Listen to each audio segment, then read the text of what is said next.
very like aware. I'm very committed. I'm very aware and committed to who I choose to align with, like, because the people that I choose to align with, it has to be a reciprocal flow, and it doesn't have to be a tit for tat thing. Me and my best friend to this day, like, we both are givers, and I thank God for that, like, because not a lot of givers get together. Like, not a lot of givers get together, but like, me and my best friend are givers. Like, look, we would do stuff for each other all the time and be like, no charge, and like, I literally had to stick, the money in her, like, her compartment on the side of her door and text her and be like, oh, your money is in there for your gas, for, like, at least I'm going to pay you for your gas, to come do this. And like, I'll tell her no charge on something, and like, literally, she'll come out with a card and a gift card, and it's like, but I didn't do it for you to do that. But we're givers, and we show our appreciation by giving. And so if I give, she want to give back to me. And even though it's not tit for tat, because like, we're literally not making each other feel obligated that we do this, we just both are givers, and we do that for each other. And so I look at that and laugh, because that is like, that's our flow. Like, if we ain't gonna give it back to each other, at that point, we're gonna give it back to each other at another point. And so we have learned to like, just be cool with like, it's gonna come back to us anyway. And I just want all my relationships to be where not only am I giving, but I'm allowing myself to receive. Because like, me and her, we don't be allowing ourselves to receive it from each other. We have to sneak it on each other, but we all right. We won't be extreme with it, but we do have to like get strategic sometimes and pop it up on each other so we can't refuse it. But I'm learning now, like, I'm not refusing it anyway. Like, if you want to give to me, give to me. I wrote it like, I am getting rid of guilt and shame, because like, what is the point? As long as I can be accountable, as long as I have awareness of, I can hear you, I can see you, I can feel you, I could be accountable for what part I play. Like, I don't need guilt and shame to plague me. And guilt and shame used to plague me behind receiving from others. It's like, okay, well, like, sometimes I felt like it was a motive behind it. Sometimes I felt like, and it's not with all people, with some people, like, I would feel like it's a motive behind it. Sometimes I would feel like there would be like this control aspect of it. And it was just all this trauma that like was laced with receiving. And self-worth was a big one. Self-worth. Like, if I was receiving from a person who was worthy, like, I would feel like I wasn't worthy of receiving from them. So it's just deep for me. I don't know how deep it is for you, but if you are an extreme giver, like, please find your balance. It is a world out there waiting to give back. And you don't want to block your blessings. And I've been blocking my blessings, and I'm working really hard on, getting rid of those blockages that tell me that I'm not worthy. Those blockages that tell me that people aren't out here kind like I am, and they, no one's just giving because they just giving. Like, I am getting rid of financial blockages, like, that I can't have money because money is evil, or because money make people do. Money don't make. Man created money. Money ain't making nobody do nothing. You doing it because that's you. Like, that's who you are. Like, stop blaming these outside things. Like, money is a social construct. Race is a social construct. All this stuff gender is a social construct. Like, all this stuff. Like, I'm living proof gender is a social construct. I was raised just like you niggas was. And I still identify as woman, but like, I can do what you could do. Do I always want to do everything that you do? No. There are some women who do. Like, they really like doing it. And there's a vice versa. There are some men who are really that nigga, and they like to do things that we have been conditioned to think was feminine. So, not feminine, but like, only females do this. Like, Who the fuck came up with that only females go in the kitchen and cook? Like, that was crazy. Like, everybody has to eat because everybody got to eat to live. Like, everybody should learn how to cook. Like, everybody should learn how to cook. That's another thing, too, though. Like, I do want to shout this out. Ramadan has, like, put me back in the kitchen. And, even though I really still haven't connected back to cooking, like, I, want to, I'm at least back in the kitchen. Like, I've been cooking my salmon and, getting in there. Like, I've been cooking chicken breasts, and just having it, like, so that I can eat healthy. Like, they can go in my salad. So, like, no, I'm not cooking, like, full, great meals. But Charlotte has made some requests for some meals that I used to cook. And I'm going to see how I feel. Like, I'm going to cook it and see how I feel. Because, like I told y'all, it was a lot of trauma surrounded by cooking because that nigga had 1950, like, rolls in his head. Like, he didn't know how to cook, but I was supposed to cook all the time. Like, even when I was the breadwinner, like, I came home and cooked. And, I want to say, like, to cook an actual meal, this man probably has cooked twice. To cook an actual meal, he's probably cooked twice out of the 11. God rest his soul. God rest his soul, because he was like, I feel like he over here, like, don't air me out. Like, but, like, he only cooked twice.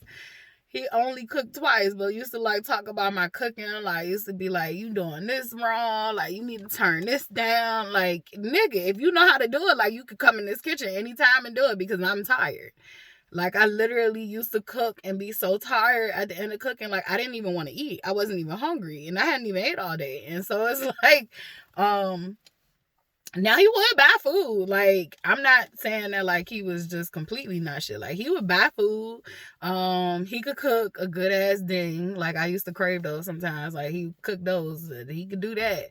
But, like, just, like, some, like, real cooking, no, he couldn't. He could put some shit in the oven, like, fish sticks and shit like that. Like, but nah. Like, if I wanted, like, a home-cooked meal, but he could tell me how to cook it. But if you can tell me how to cook it, then you can get in the kitchen and cook, right? Like, but I just had to vent. I obviously still have some trauma around cooking. So, God, let him know how to cook. Because I think that would help me a whole lot. I would love to, like, be the sous chef. And I'd love to be the chef sometimes. But, like, I don't want to be the chef all the time. Like, I don't want to wear the hat all the time. Like, that would be crazy. And it actually works for some people. I know some people who, the woman cooks all the time. It's fine. She loves it. I know some people who the man cooks all the time. And the woman is happy. She loves it. The man is happy. He loves it. I want balance. Like, we both give and take. And, like, granted, other people have their own dynamics. I think all relationships should fit perfectly for those people. For me, I'm just looking for reciprocity. And in order to have reciprocity, I have to receive love. And I've been really receiving love from myself and learning how to receive love from others. Like, when I really mean, like, even down to a compliment. Like, I didn't know how to receive compliments. I didn't know how to receive gifts. Like, my partner would buy me gifts, and at first, like, I had to literally get used to, like, receiving gifts and being happy about it, because I used to feel like, even down to my accomplishments, like, I would keep that shit mostly to myself, because I felt like if I get too happy, somebody was gonna come in and try to steal my joy. But it's like learning now, like, don't nobody have no power to do that shit. Like, you can give your power up, but don't nobody have no power to come in and take nothing from you. Like, you can give it up. You can let them trick you out of it, but they don't got that power like they think they do.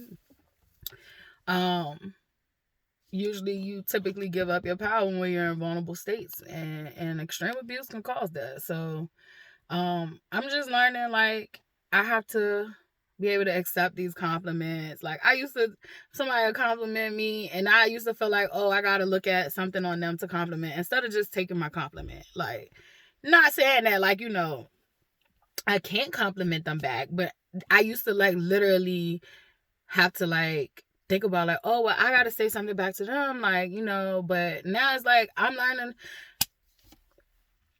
Let's just say you love the colors I wear. Thank you.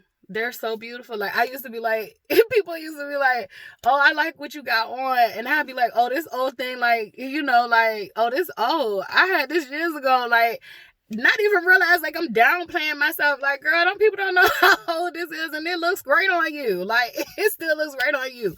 Somebody called me beautiful. Like, I'm going to accept it. But I'm just feeling like, what the fuck you look like? What do you see? Because I don't see it. And it's like, now I have grown so much. And I see it. I see it.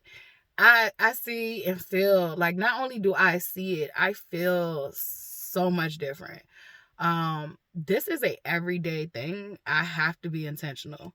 I do want to say that. Like, I have to be so intentional. Like, I don't want nobody to think like this work is just happening. I'm literally intentional. I have my good days and I have my bad days, and I'm okay with whatever day I show up like, because that's me. And I think that's authenticity, is just being yourself and whatever that looks like. And I think when you try to control how you show up, that's when you lose your authenticity. When you try to think about how you're going to look with others or be around others, that's when you lose your authenticity. Like, just showing up and being yourself and accepting yourself for whatever you look like or show up for that day. And when I say that, I just say, like, whatever you feeling. Like, I have days when I'm just like, womp womp. I don't feel like you. I don't feel like you. I don't feel like you. I don't feel like nobody. I don't even feel like the good people. Like, I just want to be around myself, and that's me. And I have to honor that I don't feel like being bothered today. That's me being my authentic self. And I used to, like, shun that shit. Like, I used to be like, oh, well, you gotta force it. And it's like, no, I don't have to force anything. So I'm just learning flow. I'm learning receiving, and actually, like, receiving and not having guilt around it. Not, thinking that the other person is not genuine. Just, like, just receiving it. Like, receiving it. I wasn't able to receive love from others until I could receive love from myself. I will say that. I could not truly, genuinely receive love from others until I began to receive it from myself. And I'm still a baby at this. Well, I say like a toddler. A toddler. I can talk now. I would say maybe a small child. I'm like a small child at this, as far as my emotional intelligence. And I can verbalize what I feel. I can identify what I'm feeling. I can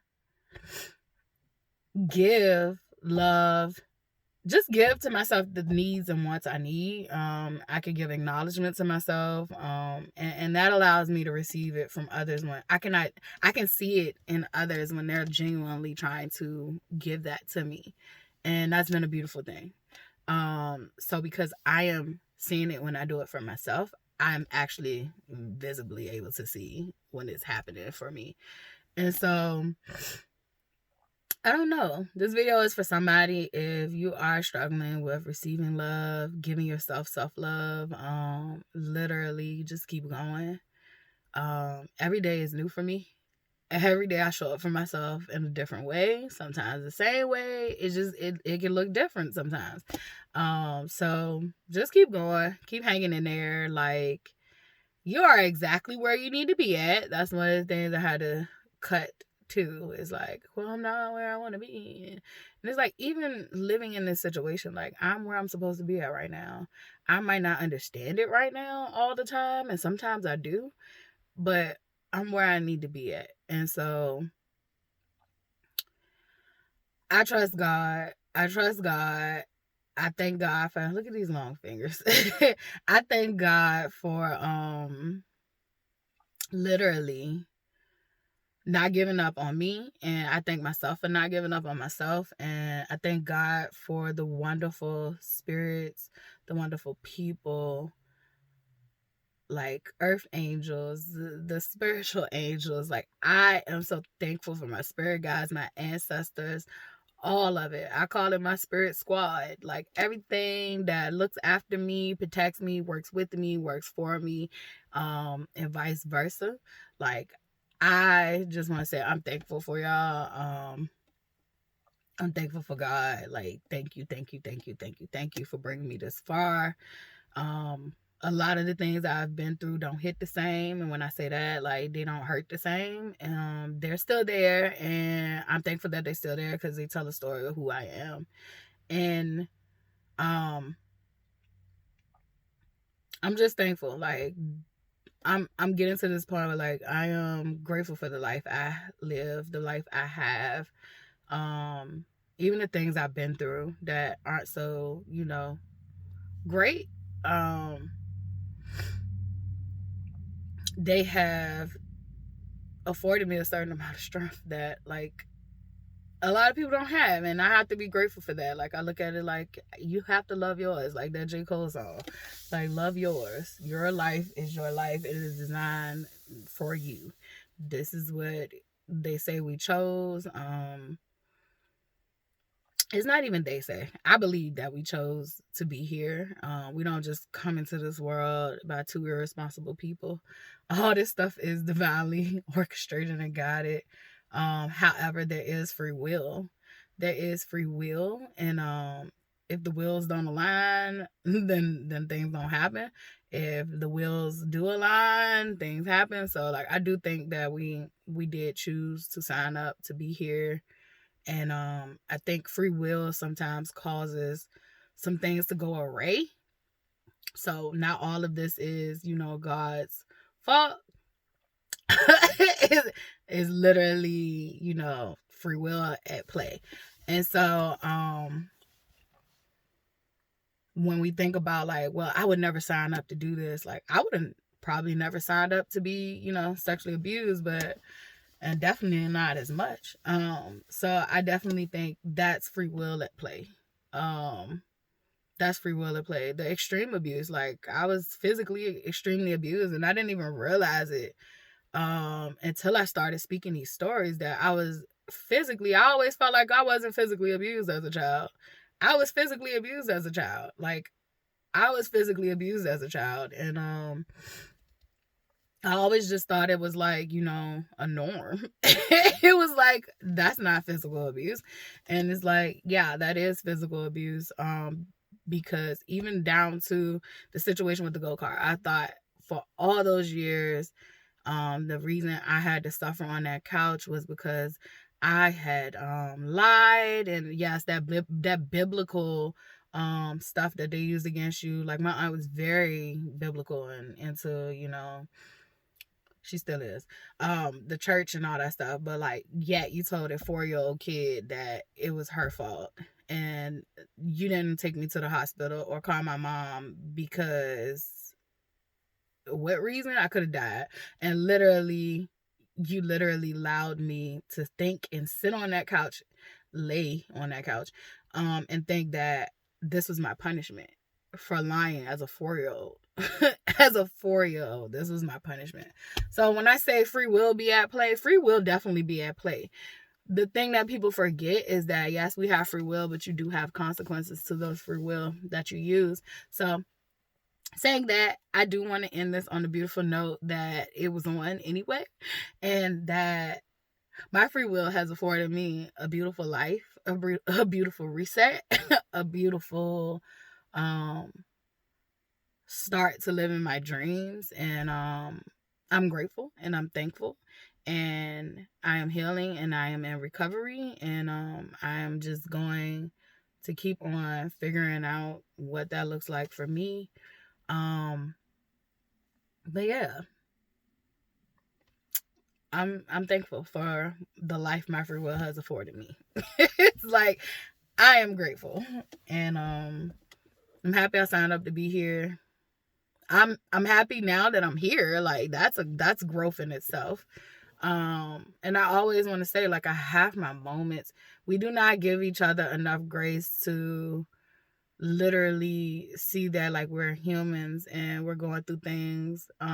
Everything that I speak on here don't mean I'm not going through things. Like, I literally be going through things. Like, I literally had court yesterday, and I literally, just been all over the place. So I literally be going through some stuff, and it's just trying to figure out how to handle that, and know it ain't even just trying to figure out how to handle it. It's knowing how to relax and let flow, knowing that whatever is happening, and this too shall pass with the grace of God, mercy of God. Like, I'll get through it, and I'm cool with that. Like, I'm not afraid of sitting here giving glory to God, and because I have witnessed some very magical moments in my life, throughout my whole lifetime, but like recently, if I was never to have the money and the riches and all that stuff that would afford me to like travel across this country and just, see different stuff and all that stuff, I still would die a happy person. Like, I would really die a happy person. Like, that's just how magical things have been for me, lately. And I just think, period, like, it was always there. But like, society was trying to beat it out of me. But like, it was always there. It was always there. And I always believed it. And but I was constantly being told that I couldn't. And so, like, just trusting my own reality. Big, big, big, big, big, big, big, big, big, big, big, big impact and change in my life. Trusting my own reality. We're not supposed to walk around here with the same realities. Contrary to what people believe, like, you see things the way you see things, I see things the way I see things. It doesn't mean that we can't have conversations and understand how we see things. It just means that we see things differently. We should always be able to come together and put together what we see. And I think that's one of the problems we have today. Like, everybody wants to see the same shit and be the same mediocre bullshit. But like, if you seeing things differently from other people, like, trust yourself. Align yourself with people who are of like minds. That doesn't mean they're gonna see everything the same way you see it. Like, we have to normalize that we're not always gonna agree on seeing things the same. However, we gotta come together and put together what we seeing, because that's the key. Like, it makes the whole bigger picture of everything. So I love y'all because I love myself. So I literally can say I love y'all. Thank you for supporting this channel. And literally, you got this. If I could do it, you could do it. And I mean that. Like, I don't just say that. Like, I really mean that.